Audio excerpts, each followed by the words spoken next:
Halo para kalong malam, selamat malam. Balik lagi ke channel ini.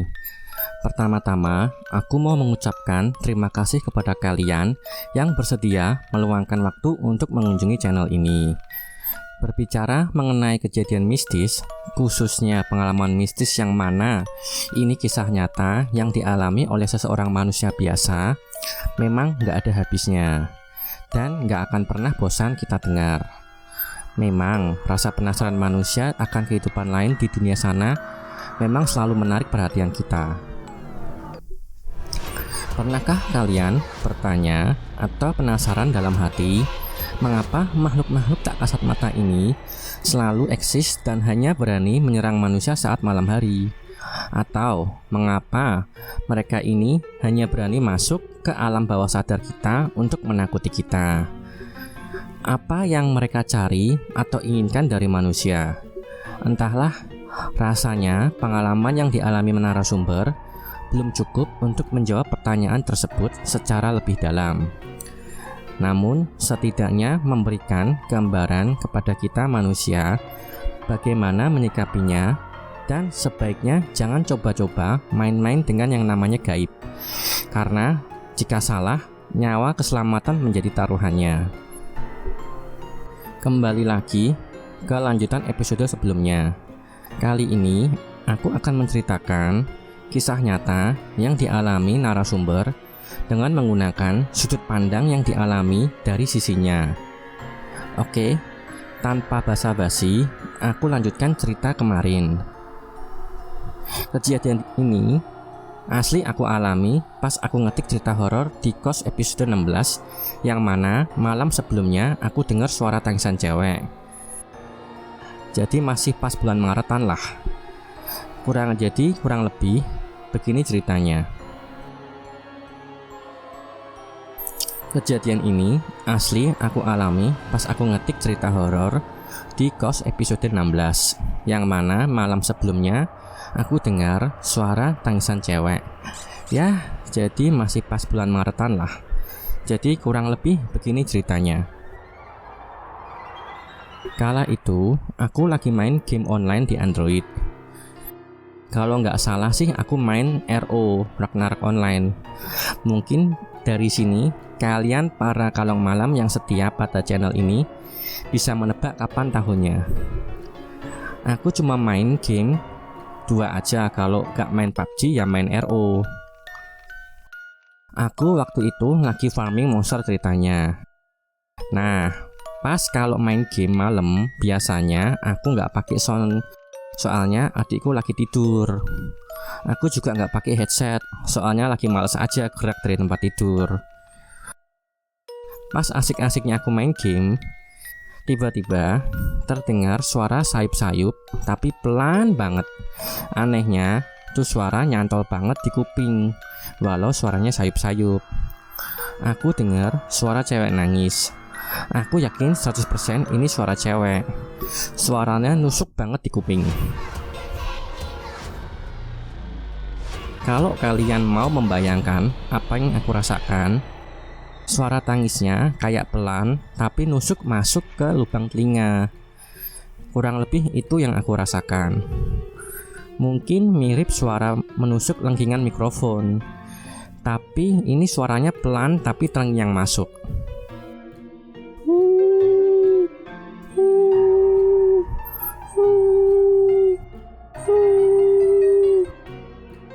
Kurang lebih seperti itu. Jangan dibayangin suaranya kayak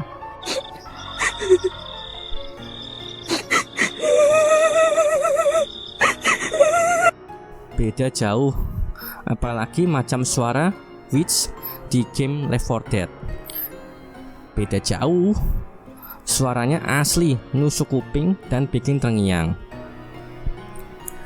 Aku sih waktu itu nggak terlalu takut karena aku yakin ini suara berasal dari kamar sebelah. Toh, aku yakin kamarku aman. Selama mereka tidak masuk kamarku, aku no problem fine-fine aja. Karena aku mencoba untuk berdamai dengan kondisi lingkunganku. Bisa stres dan parno sendiri kalau sering dipikirin. Hanya saja, Aku bingung, kok tumben amat nongol tuh suara nangis. Biasanya sejak dihuni sama orang di kamar sebelah kan gak pernah kedengaran. Dulu pernah kejadian juga mirip kayak gini. Namun terakhir kejadian yang mirip kayak gini tuh pas awal si penghuni kamar sebelah itu masih baru di kamar tersebut. Yang mana akhirnya dia minta dibeliin ke mbak kosnya air kelapa hijau sama kembang di pasar. Kalau nggak salah aku pernah ceritakan di cerita episode sebelumnya.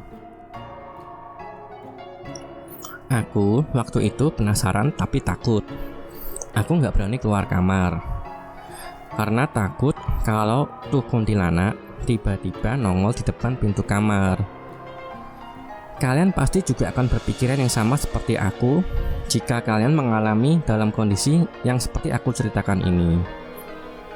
Namun, balik lagi ke pikiranku yang saat itu. Aku merasa akan baik-baik saja dan aman. Walau akhirnya dugaan aku salah. Aku sedang dalam kondisi yang sedang tidak baik-baik saja.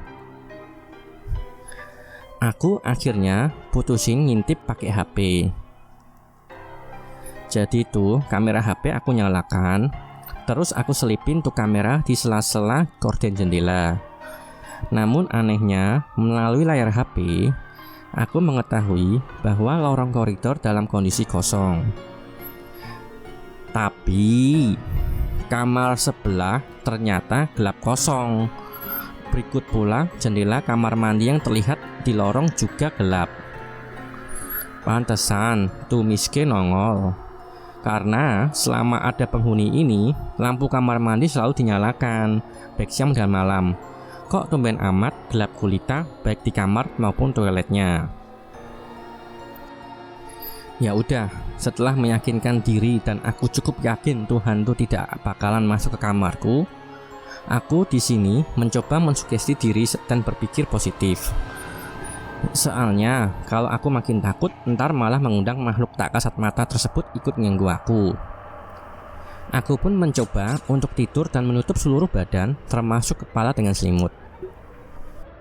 Kalau kalian mau tahu bagaimana aku mencoba tidur dalam kondisi ngeri seperti itu, aku tidur miring dengan punggung menempel tembok dan badan menelungkup. Tak lupa, selimut aku pakai untuk menutupi seluruh badan dari ujung kaki hingga ujung kepala. Jadi sudah terbayanglah bagaimana aku tidur, serasa ngeri-ngeri sedap begitu. Mendadak, setelah beberapa saat aku sudah saat tertidur, tiba-tiba aku dibangunkan dengan suara berisik di depan lorong kamar. Lebih tepatnya depan kamar sebelah sih. Aku merasa kayak ada orang lagi keluar masuk di kamar tersebut. Bunyinya mirip tas kresek yang kayak kena gesekan gitu. Srek, srek, srek. Lalu tiba-tiba muncul seperti suara barang yang diseret tapi pelan banget. Kenapa aku bisa dengar? Karena emang malam itu suasana emang hening dan sepi. Dan aku sudah terbangun dalam kondisi sudah sadar 100%.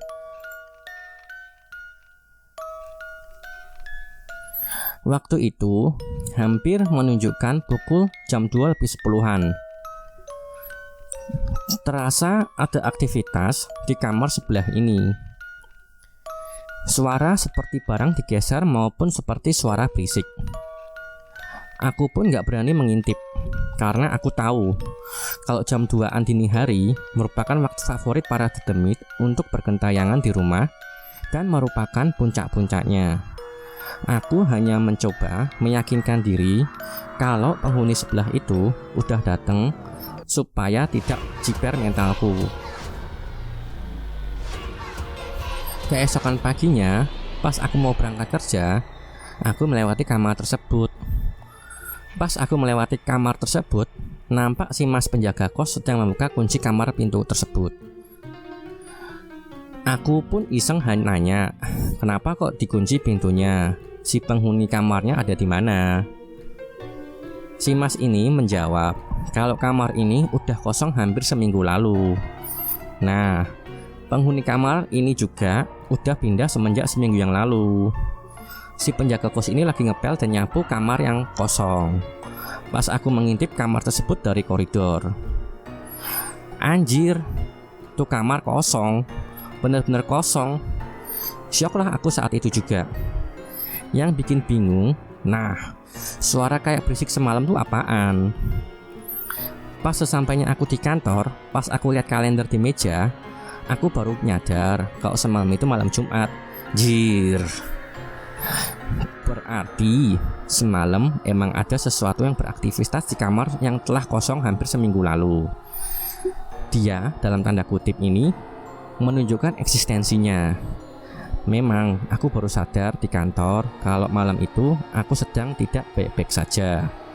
Aku mulai mengkhawatirkan keselamatan aku dan adikku yang jika terus tinggal di kos tersebut. Baiklah, sekian dulu untuk cerita malam ini. Nantikan episode selanjutnya. Dan jangan lupa untuk pantengin terus channel ini. Masih banyak cerita horor yang lain yang dapat kalian tonton.